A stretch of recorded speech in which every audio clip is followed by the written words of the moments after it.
Well, boys, as an Adobe user, I have to make sure I, you know, say the right things because if I don't, the Adobe assassins will be kicking down my door with a legal notice saying that I'm no longer allowed to use any of their products because my money is no longer good enough for them. They now have to steal and look over anything I make. So if you boys want to help me, let's try to get to 16,000 subscribers. In a new update to the terms of service of the Adobe Creative Cloud Suite, they now are able to legally, in the sense of they put it in terms of service now, they probably been doing it before, like let's all be honest here.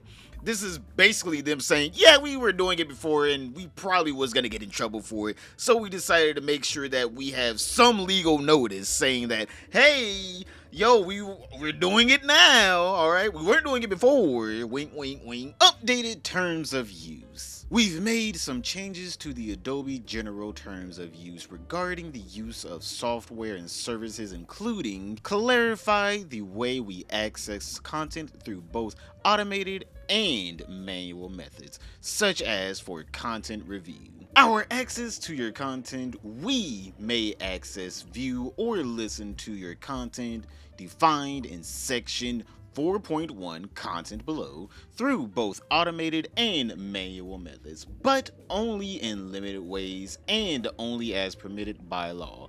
For example, in order to provide services and software, we may need to access, view, or listen to your content to A. Respond to feedback or support requests, detect, prevent, or otherwise address fraud, security, legal, or technical issues, or C. Enforce the terms as further set forth in section 4.1 below. Our automated systems may analyze your content and Creative Cloud customers' fonts defined in section 3.10. Creative Cloud customers' fonts below using techniques such as machine learning in order to improve our services and software and the user's experience. Information on how Adobe uses machine learning can be found here. Content means any text, information, communication, or materials such as audio files, video files, electronic documents, or images that you upload, import into, embed for use by, or create using these services and software. We reserve the right but do not have the obligation to remove content or restrict access to content, services, and software if any of your content is found to be in violation of the terms. We do not review all content uploaded to these services and software, but we may use available technologies, vendors, or processes, including manual review, to screen for certain types of illegal content, for example, child abuse material or other abusive content or behavior. For example, patterns of activities that indicate spam or phishing, or keywords that indicate adult content has been posted outside of the adult wall. You may learn more about our content moderation policies and practices, including how we moderate content at our Transparency Center. Essentially, that's legalese for, yeah, we get to look at your shit now, and there's nothing you can do about it. We technically weren't looking at it before. Wink, wink. But we're doing it now. If anyone has anything that we may feel that is in violation of the Adobe terms of service that are updated, constantly, as all terms of service are, so you could be in the terms of service today and out of it tomorrow. Who knows? Maybe you draw something with blood and guts and gore today. It could be out of violation tomorrow. You could get your whole account terminated. Yep.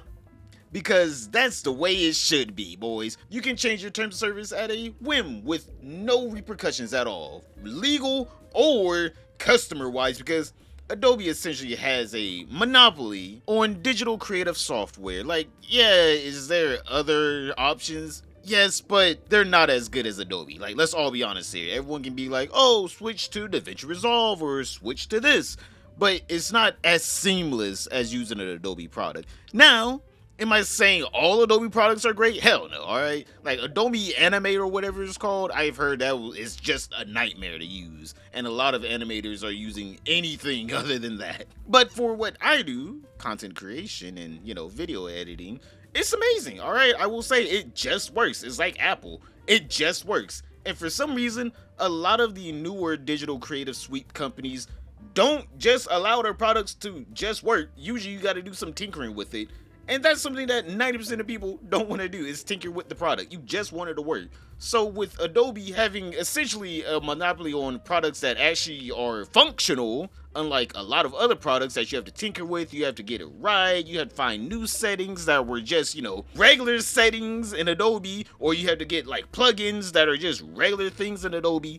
A lot of people don't want to switch over to a lot of other creative suites because it takes too much time, too much effort, and it makes no actual sense because none of the products actually just work and they don't have a line of them like Adobe does. But now I actually have to consider, I'm gonna be honest here, I don't actually have to consider anything. I ain't editing anything that's gonna be out of terms of service unless like, oh, now you can't edit copyrighted video games. Then I'm gonna have to really think about it. Or violent video games you can't edit anymore in Adobe or else you'll, risk getting a violation. Then that's whenever we're gonna have to talk about the line that's being crossed, because at that point you're going into a dystopian territory. And of course, this whole new terms of service where they're essentially spying on everyone is for the kids, alright? Any child abuse videos that someone might be editing on their Adobe Premiere Pro, I would assume they wouldn't be doing that.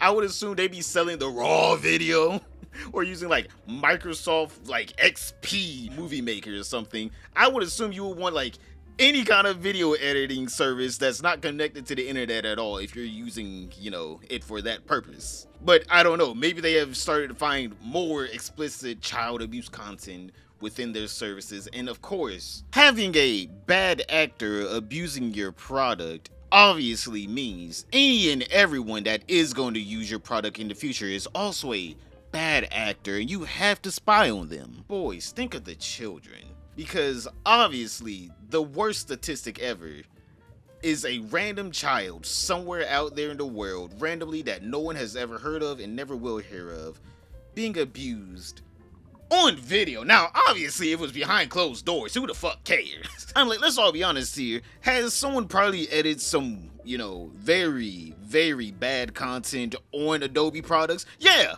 But why should we all suffer for that? Get that motherfucker out of here, alright? We can all agree he needs to go to jail, not everyone else, alright? We can all agree that why do you need to spy on me? I'm sure whenever the FBI kicked down his door, they didn't immediately go to Adobe and say, why are you providing video editing software to someone like this? There's no universe where that happened. This is just like a random excuse Adobe needed to come up with that everyone can agree with. You shouldn't abuse children, so they can be like, see, we need to spy on our customers because someone abused a child once somewhere out there in the world. We don't have the statistics, but they were out there, and we gotta protect our bottom line. We don't want to get sued because someone had edited a video or they're editing a photo or drawing something that they probably shouldn't be drawing. Like, that's so dumb. Like, obviously we have actual like law enforcement that actually go after people who does these horrible things, and yet Adobe has to now become another branch of the law enforcement that also gets to sell their data to the highest bidder, because obviously that's the main thing that they want to do. Or like Google, they also just want to leak things. Because also, boys, if you guys don't know, Google has a nice little problem where Google staff are able to watch unlisted YouTube videos and other things that they shouldn't be able to look at, and then if they want to, they could download the video and then publish it themselves. Because don't you guys remember that brand new GTA 6 trailer? The GTA 6 trailer was leaked by a Google employee, so they kind of probably thinking to themselves, maybe there's a market for leaking things. Maybe there's a market for it. And we are the biggest, like, creative suite provider. Some of the biggest movies are literally edited on our product. If you can find a nice little black market for leaked content, Who knows? Maybe we could get a couple bucks here and there. Now, I know that's far-fetched, boys. I know. Conspiracy theory, far-fetched. Zero proof that Adobe would even think about doing it. But, boys, there's people out there abusing children. So why should we also not think that there's not employees at Adobe thinking about leaking products? And this is the best way for them to cover their ass, saying that in any court, hey, man, we're allowed to look at it. We have it right here. Hey, what you want to do? We're allowed to look at it. If you can find out we actually leaked it, it doesn't matter. We'll just change the terms of service to say, oh yeah, we're also allowed to release it. I mean, like, they can't just do that. If they're allowed to just be like, hey, if you have anything on your Adobe Creative Cloud Suite that we, the company, not the law, the company thinks is in violation, we can just take action against it. So why can't they just take action and say, hey, if we think this is a bad thing, or we think this is in violation, or if we just want to, we can just take creative hold over any IP. Why not? If you edit in your videos on an Adobe product, we now own part of it and you owe us money. They can literally just write that in today and there's nothing you can do about it. I mean, like, game engines already do this. Remember the whole Unity debacle with them raising their prices and forcing anyone that would, actually be re-downloading a game to pay a price to re-download the game? That's kind of a stupid thing, but also it was 100% legal because they told you about it. Now imagine if they didn't tell you about it and they didn't put it inside the terms of service, then it would be illegal, boys. But also, at the same time, you still would have to pay some kind of royalty fees if you created a game on like the Unreal Engine or the Unity engine and it got over a certain amount of money because they own the engine. And even if you paid for a license for the engine, that doesn't matter to them. Within the contract that you signed when paying for it, you owe them money if your game makes over a certain amount of money. And why would Adobe not just do that? Just say, hey, if you don't pay us this amount of money, we're just gonna leak your whole movie. Who knows? We might even leak your whole business strategy if you use any Adobe sweeps to create any like marketing. I know it's really far-fetched, boys, that Adobe would do this, but technically, just as long as they told you, they technically could do this. Like, hey, if you edit something on Adobe Suites and you make a certain amount of money, you're gonna have to start paying up a little bit more, boys. You're gonna owe us some royalties, or we could just take a hold of your IP and use it for ourselves. So if you're like Disney and you're editing your biggest, best movie, I don't even know if they even edit on Adobe, but still, if they do that and then Disney's like, you know what, we don't want to pay royalties because that's stupid, we didn't have to before, you're literally trying to just strong arm us, and then within the terms of service, Adobe's like, yo, we can just take this IP and put it out ourselves. I mean, like, there's nothing Disney can do. I'm like, yeah, Disney can obviously fight it legally, but I mean, like, you're fighting essentially the person that is keeping your company afloat at that point. They could just be like, you know what, we'll just terminate your service, all right? You don't get to use Adobe Suites anymore, all right? You don't get to use our stuff, and then they'll be cut out of a huge market that they actually probably need because most of the editors probably edit on Adobe products. Like, this is like everyone trying to make it seem like Microsoft and Apple are like behind the times. No one uses that anymore. Everyone uses Linux now. No, everyone uses Microsoft and Apple's products, all right? No one's out here downloading DaVinci Resolve and professionally editing movies on it and then trying to go out and find like $100,000 editing job. No one's doing that. Like, you're using an Adobe product if you're trying to find a huge editing job. Because a lot of people use the Adobe Suite. It's pretty easy to use. It literally takes less time to learn it and to use it than learning a new like way to edit on a new software.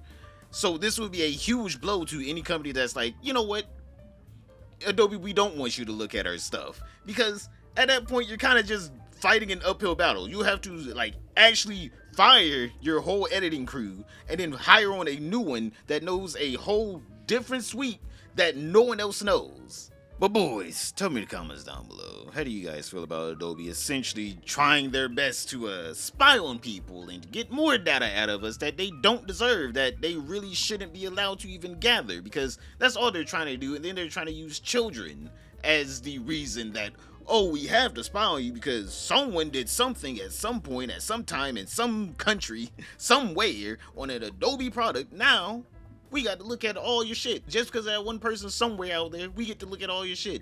Something tells me that's like a convenient excuse, something that anyone could use at any time for any purposes that is classified as quote unquote security. There's a child out there in danger, and Superman has to go save them. So he has to break down every building until he finds the one child. And I'm hoping someone out there takes Adobe to court and makes them cry like little babies, much like how Master Oogway is crying about YouTube trying to take down his YouTube channel because he made a very racist song that everyone, even his audience, agrees was too far. Click this video right here. Don't forget to like and subscribe, boys. I'll see you all in the next video.